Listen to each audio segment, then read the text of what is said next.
जय श्री राधे कृष्णा। श्री ओम नमो भगवते वासुदेवाय नमः। श्री ओम नमो भगवते वासुदेवाय नमः। आज मैं आपको श्री वैशाख मास मातम्य का 21वां अध्याय सुनाने जा रही हूँ। श्रुतदेव जी मिथिलेश से कहने लगे, यह दृश्य देखकर ब्राह्मण शंख तथा व्याधा को बड़ा आश्चर्य हुआ। तब शंख ने उस नाग काया को त्याग कर दिव्य शरीर धारण करने वाले से पूछा, हे सौम्य, तुम कौन हो तथा तुम्हारी यह स्थिति किस प्रकार हुई है? किस प्रकार अकस्मात आपको मुक्ति प्राप्त हो गई? कृपया यह समस्त वृतांत विस्तार पूर्वक हम सबके सामने कहिए। जब शंख ने उससे इस प्रकार का प्रश्न किया तो वह दंडवत प्रणाम कर श्रद्धा सहित करबद्ध निवेदन करने लगा। इस सर्प योनि से पूर्व में प्रयागराज में ब्राह्मण था। मैं अत्यंत बकवादी स्वभाव का था। बहुभाषण अर्थात सदैव बोलता रहता था। मैं रूपवान, यौवन संपन्न तथा विद्या संपन्न था। मैं कुशिद मुनि का पुत्र था। मेरा नाम रोचन था। इसी क्रम में वैशाख मास में जयंत नाम का एक धर्मात्मा गोद्विज अनुरागी ब्राह्मण मेरे ही क्षेत्र में निवास करने वाले एक अन्य पुण्यात्मा धर्मानुरागी ब्राह्मण को भगवान विष्णु को प्रिय वैशाख मास के धर्मों की कथा भक्ति पूर्वक सुनाने लगे। इस कथा का श्रवण करने के लिए सहस्त्रों नर नारी तथा अनेक वैश्य, क्षत्रिय, शूद्र, स्त्री पुरुष प्रातःकाल स्नान करके अविनाशी भक्त भयहारी भगवान मधुसूदन की पूजा करके दिवस रात्रि कथा श्रवण करते थे। ब्राह्मण जयंत कथा कहते थे तथा समस्त नर नारी मौन धारण कर एकाग्रचित होकर भगवान वासुदेव की कथा में लीन होकर सुनते थे। वैशाख धर्म में निरत होकर दंभ, अहंकार तथा आलस्य एवं प्रसाद त्याग कर तथा श्रवण करते थे। मैं इस धर्म कथा की सभा में कौतूहल का भाव लेकर इसे देखने जाता था। मेरे शीश पगड़ी शोभायमान रहती थी। मैंने सबको नमस्कार किया और उत्तम वस्त्र धारण किए तथा मैं अपने मुख में पान चबाते हुए एवं कुचक धारण किए हुए जा विराजता था।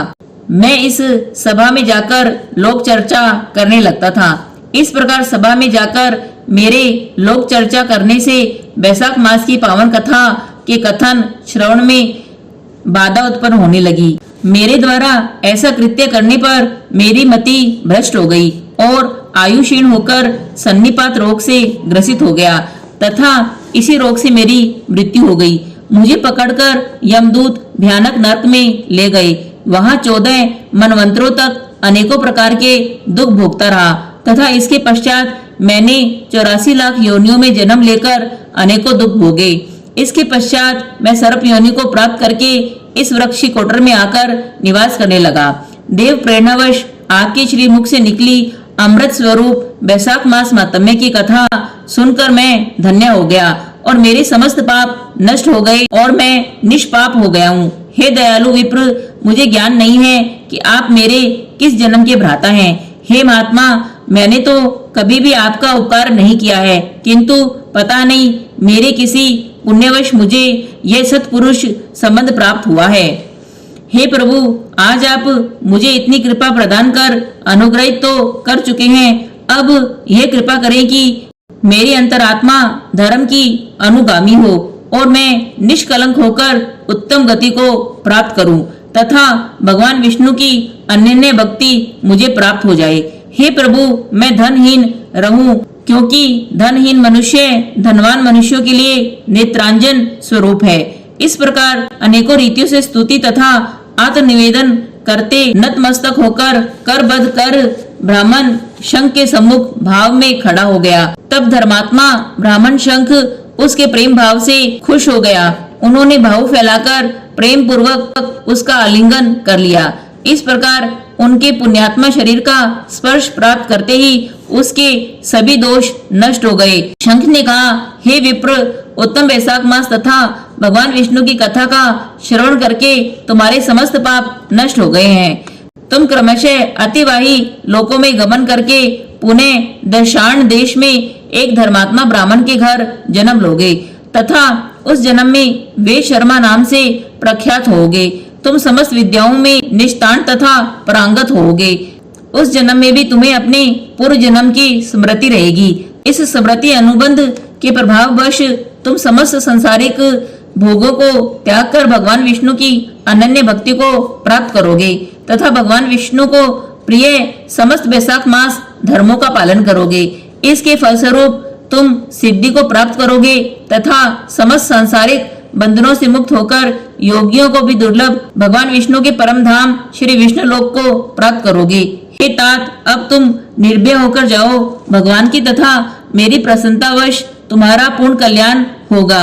यदि कोई श्री विष्णु भक्त मात्र भक्ति भाव से तथा श्रवण तथा कथन में तत्पर होता है तथा श्री विष्णु भक्ति का एकाधार ग्रहण कर अन्य समस्त धर्मों को त्याग देता है, तो ऐसा भगवान विष्णु का भक्त भी उनके परम पद को प्राप्त करता है। ऐसा कहकर धर्मात्मा शंख मौन हो गए। तब व्याध को देखकर चकित हो गया। वे दिव्य पुरुष विप्र शंख से बोला, हे महात्मा, आपकी कृपा से मैं धन्य हो गया और कृतकृत्य हो गया। आपने कृपा कर मुझे अनुग्रहित किया है।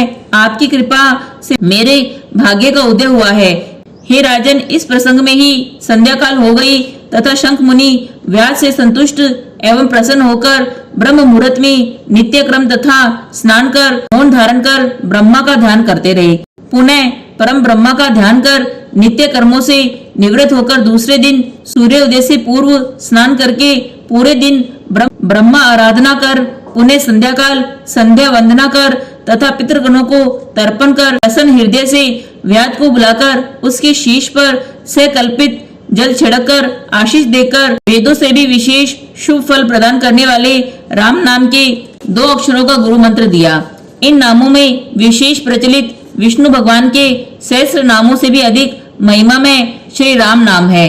हे व्याध, तुम दिन रात श्री राम नाम का नाम जपते रहो। इस पुण्य प्रताप से तुम्हें अगले जन्म में वाल्मीकि ऋषि के कुल में जन्म प्राप्त होगा तथा वाल्मीकि ऋषि के नाम से तुम्हें ख्याति प्राप्त होगी। ब्राह्मण शंख इस प्रकार व्याध को समझाकर तथा संतोष देकर दक्षिण दिशा की ओर गमन कर गए। व्याध ने भी उनकी अनेकों बार परिक्रमा की तथा दंडवत प्रणाम कर उसके साथ साथ कुछ देर तक गए। पुनः उनके वियोग में विलाप करने लगे।